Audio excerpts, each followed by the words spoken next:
Good morning, children.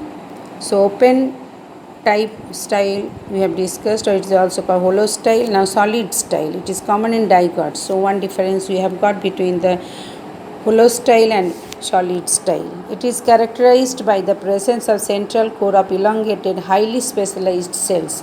In case of hollow style, we have told only single layer of cell is present, but in case of closed type, the style is compactly arranged with elongated cells. These are called the transmitting tissues. So, how this pollen tube will grow? The pollen tube, after germination, it will grow between the intercellular spaces and it will reach to the base of the style. So, that is the main difference between the hollow and solid style. Highly elongated, core of elongated, highly specialized cells called transmitting tissues. This is equivalent to the lining cells of hollow style and does the same function. Its contents are also similar to that of the same type of that of the hollow style. The pollen tube grows through the intercellular spaces of the transmitting tissues. That is the main difference. Now, semi-solid style, it is also called half-closed type. This is intermediate between solid and open style. There is a difference of opinion of the nature of transmitting tissues. Some authors consider that is found only in solid style, while others consider the lining cells of the hollow style also has the transmitting tissues. Now, second step we have complete stage. Now, third stage we have told that entry of pollen tube, direction of pollen tube towards the micropyle ovule and the entry of pollen tube. Now, next test we are going to discuss the entry of pollen tube into the ovule. There are three types of pollen tube entry into the ovule. First, three terms are also used. First one is called porogamy, second one is called chalazogamy, third type it is called the mesogamy. Porogamy, when the pollen tube enters into the ovule through the micropyle. Through the micropyle, when the pollen tube is entering, it is called the porogamy. When through the chalazal end, this is the chalazal end of the ovule, chalazal end, or through chalaza, when the pollen tube is entering, it is called the chalazogamy. And through integuments, when the pollen tube is entering, it is called the mesogamy. So, only the diagram will give the correct explanation. When the pollen tube enters through the micropyle, it is called porogamy. When the pollen tube enters through the chalaza, it is called chalazogamy. When the pollen tube enters through the integument, it is called the mesogamy. So, next stage, entry of pollen tube into the embryo sac.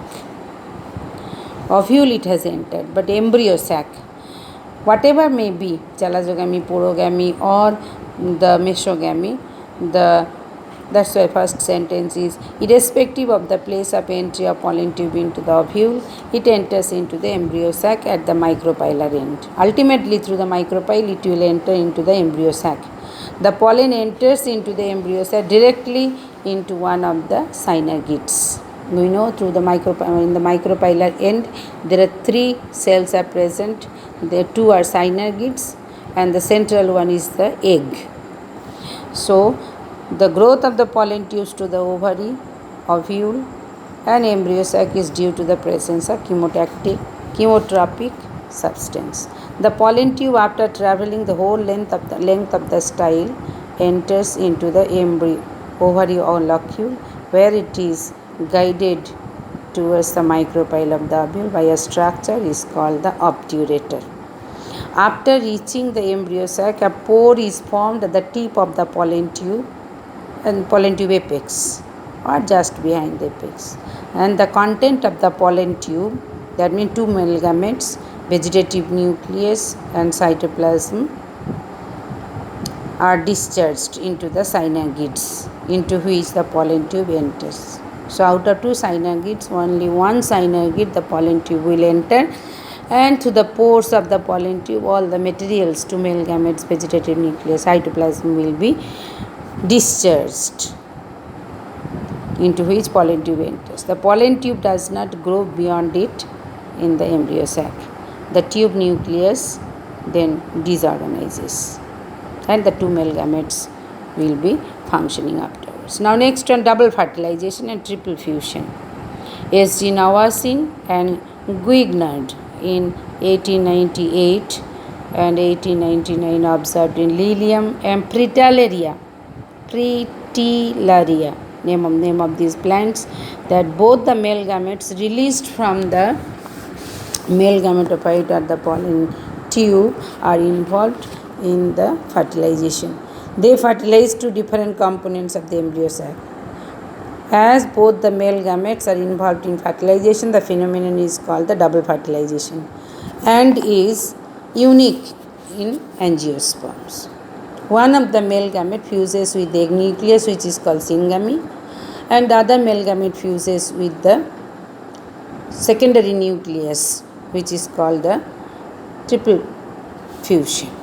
So one of the male gamete fuses with the egg nucleus, which is called syngamy, to form the zygote, and the second gamete migrates to the central region, central cell, where it fuses with the polar nucleus or secondary nucleus, and forms the PEN, primary endosperm nucleus. Since this involves the fusion of three nuclei, this phenomenon is called the triple fusion. This act results in endosperm formation, which forms the nutritive tissue for the embryo. So embryo develops after syngamy, and nutritive tissue develops after the fusion of secondary nucleus with the second male gamete. Now we will see the post-fertilization changes. After fertilization, several changes take place in the pleural parts up to the formation of seed.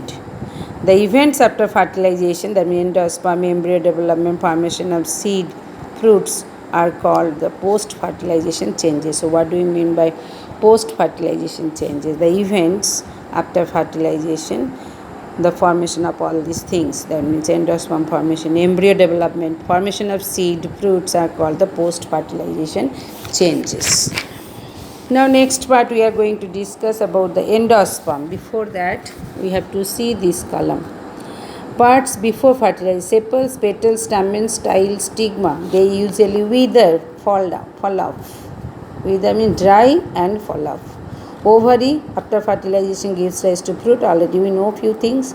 Ovule after fertilization, it gives rise to seed. Egg after fertilization forms zygote. Funicle, stalk of the seed.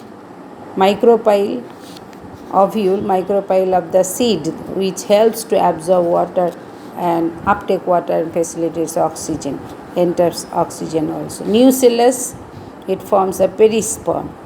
Outer integument, it forms the testa, outer seed coat. Inner integument, it forms the tegmen, inner seed coat. Synergids, they degenerate after fertilization. Secondary nucleus, they form the endosperm.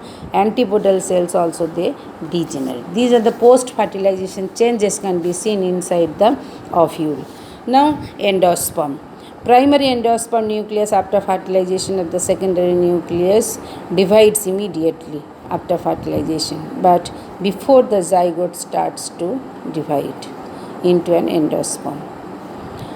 The primary endosperm nucleus is the result, already we have discussed triple fusion, and 3N is chromosome number. 1 mark question. It's the nutritive tissue and regulatory structure that nourishes the nourishes means that provides food for the developing embryo. Depending upon the mode of development, 3 types of endosperms are recognized in angiosperms. What are they? First one is called the nuclear endosperm. Second type it is called cellular endosperm, and third type it is called halobial endosperm. Now one by one, nuclear endosperm. Primary endosperm nucleus undergoes several mitotic divisions without cell wall formation. Thus, a free nuclear condition exists in the endosperm, which is called the nuclear endosperm. Only nuclear division takes place, no cytoplasmic division. So, only free nuclei can be seen, that is called the nuclear endosperm, where we can see in Coccinia, Capsella and Arachis. Example 1 example. Number 2, cellular endosperm. The word is saying primary endosperm nucleus divides into 2 and it is immediately followed by wall formation. Subsequent divisions also follow the cells, so that it is called cellular structure develops. That's why it is called cellular endosperm, where we can see Adoxa, Helianthus and Scoparia. Third type, it is called the halobial. The primary endosperm nucleus moves towards the base of the embryo sac, divides into two nuclei. Cell wall formation takes place, leading to the formation of a large micropylar and small chalazal chamber. You can see in the diagram, the nucleus in the micropylar chamber undergoes several free nuclear division. Chalazal regions, micropylar chamber undergoes several free nuclear division, whereas the chalazal chamber may or may not divide. Example, hydrilla and vallisneria. That is called the halobial type. This is prenuclear division, this is the micropylar end, this is the chalazal end. Cellular division, prenuclear division, mixing of both, that is nuclear and cellular. Example is hydrilla and vallisneria. Till here? Okay, thank you children.